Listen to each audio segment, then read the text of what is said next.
Hello. So these are my top 6 projects that I have made in my undergraduation. So in 6th position I have my chess app that I built in 5th semester. It consists of like making matches between two players, and it uses WebSocket. It has authentication, so you can sign in with Google, and it had Redis for reducing the latency and applying reconnection. It uses Next.js for full stack, like a full stack framework. Uses Prisma and Postgres for database and ORM. I would rate this as a 6 by 10 difficulty. It's not too hard to make. If you know what you're doing, you just need to understand how WebSockets work, how the flow is there, and if you know them, then I believe that it's just a matter of execution. There is a chess.js library that I used, so I did not roll out my chess engine, I would say. So there is a chess.js library that you can use. It's open source and it's on GitHub. So this project actually helped me to build systems end to end, and I was using Harkirat Singh's video for the reference, and I built a lot of features on top of it, so it gave me a good boost in confidence. On number 5 I have Rooster, which is a React deployment pipeline that I made. So this utilized a lot of AWS services like Elastic Container Registry, then Elastic Container Service ECS, and it also used S3. So how this works is, whenever the user comes on the website, he just needs to give the GitHub link of its React project, and once he clicks on deploy, it's like Vercel. It just clones the repository into a Docker container, and then it sends the dist file, which is in React, to an S3 object. Now I was using my own AWS account, so I got billed heavily for this, but later AWS excused me for that, and it's a good project, I would say. You will learn how to build Docker containers, how to use AWS's services, and there is a lot of integration logic that has to be done. So I would rate it as 7 by 10 complexity. You just need to actually understand the high level architecture of this. It's a good project, I would say. You can try this out. I used Piyush Garg's video as reference, and I built a little bit features on top of it, you can say. I wish I could deploy it, but due to me running out of AWS credits, I could not actually deploy it. But yeah, it's open source on my GitHub. All the links of the projects are in my description. The fourth project that I want to mention is Code Wars. So it's like a Code Forces clone, you can say, and this took me a lot of effort, you can say, to build. I built it recently in my 8th semester, you can say, just about like 7th semester was over, then I built it. It utilizes Judge Zero as a sandbox execution environment, and why it took so long time was that I was not confident to build this. So I went to like Hitesh sir's video, and he explained how to install the Judge Zero API servers into a Ubuntu based machine, and I was little hesitant because I didn't want to use AWS stack, but still I gave it a shot, and I like rented a server in EC2 T3 medium, and I deployed the API server there. And for Next.js, for front end and full stack things, I used the Next.js server side framework, full stack framework, I would say, and it utilizes again Postgres and Prisma.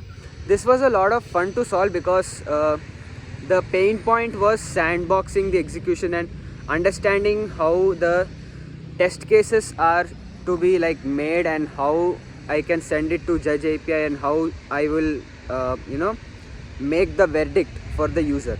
So that took a little bit of time, and mostly it was like defining the scope was the main issue here, because I didn't want to add a lot of features in this. I just wanted it for a club event. We had a hackathon coming up, so for that purpose I made this. And yeah, I had to cut scope for a lot of things and architect the thing, so that taught me high level design, how to make it, and where you should make tangible trade-offs.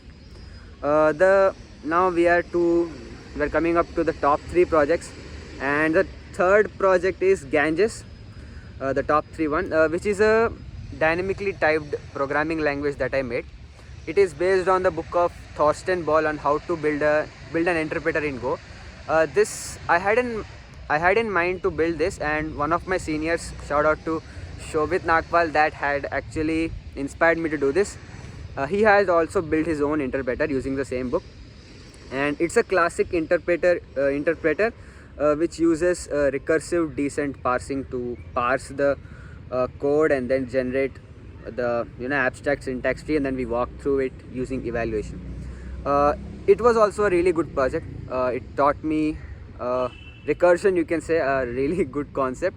Then it also taught me how you can do lexical analysis, make your own tokens, walk through them during evaluation, operator precedence. So it was a good, I would say, good project. And yeah, I forgot to rate the last project's thing. So I would say I would rate it around 7.5, the Code Forces one, and the Ganges one I would rate it 8. Because it's a little bit complex one. There is no documentation that you can see. I mean, you can read the book and there is code written over there, but still you have to visualize everything what's happening, and you have to repeat like these concepts like thoroughly in your brain so that you are able to code it up very quickly. And coding is not the important part. I believe understanding the concept is the core thing. Coding is like the secondary thing. Of course, you should know one programming language proficiently, but what I'm trying to say is that if you know the concept clearly, then it is easier to code. Now let's go to the second top 2 project. The second one is Akash, which is a layer 4 load balancer. So this I made in my 6th semester after I got placed. This is like a routing based, I used routing based algorithms like round robin, weighted round robin, least connections, IP hashing.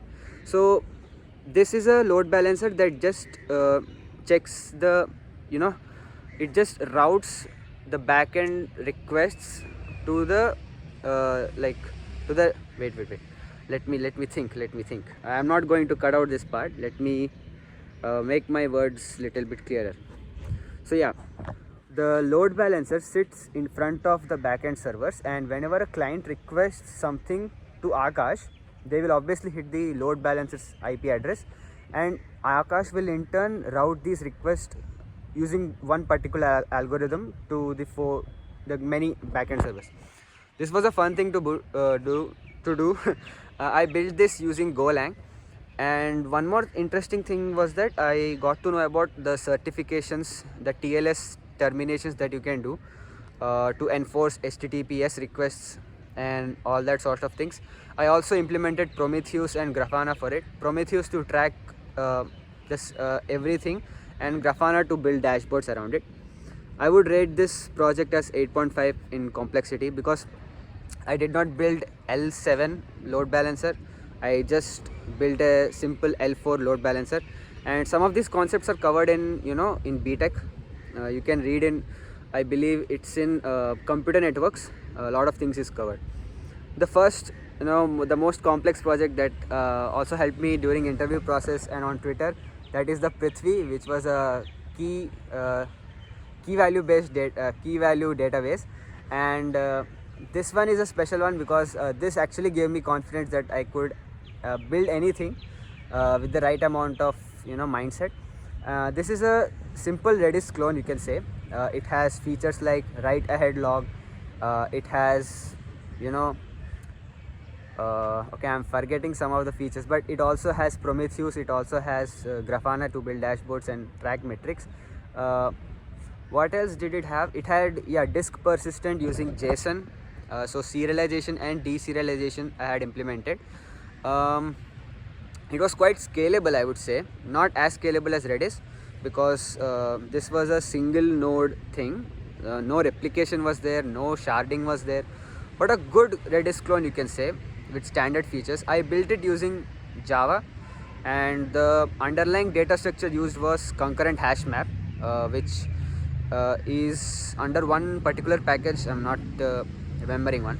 But this one is a good project. I would say that any undergrad can make this if they know like the concept of hash maps, and then if they are really particularly good in OOPS concept, they can implement this. uh, you need to know Redis, what Redis does, and it's a good project. I really liked it. In terms of rating, I would give this a 8.8 or 9, because it was fairly complex and it took little time to build. Firstly, to internalize the concepts of Redis, it took a bunch of time, but it was fun to build. So these were my 6 projects which I built in the 4 years of my, like, I have built many more projects, but I would say that these 6 are top of my list. So yeah, thanks for watching. See you.